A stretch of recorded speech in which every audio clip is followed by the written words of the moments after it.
Affaire Didier Arafat accusé d'être un franc-maçon, la franc-maçonnerie réagit. Plus de détails après le générique.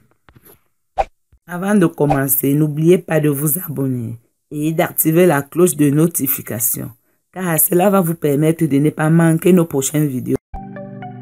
C'est parti.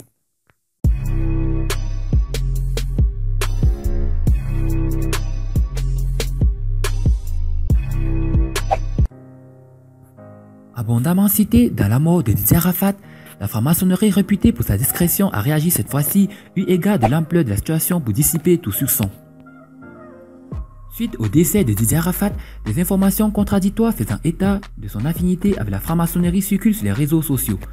Les francs-maçons ont été ciblés par des allégations diverses contactées par nos confrères de Kouassi. La franc-maçonnerie ivoirienne, officieusement par la voix d'un franc-maçon de la Grande Loge de France, s'insurge contre les informations relayées sur les réseaux sociaux par des individus qui ont associé l'image des francs-maçons au décès de l'artiste. À l'en croire, ces informations ne reflètent en rien la réalité des faits et visent tout simplement à tenir l'image de la franc-maçonnerie. De mémoire, il n'a jamais été question qu'il intègre notre loge. Moi-même, j'avais une vague idée du personnage.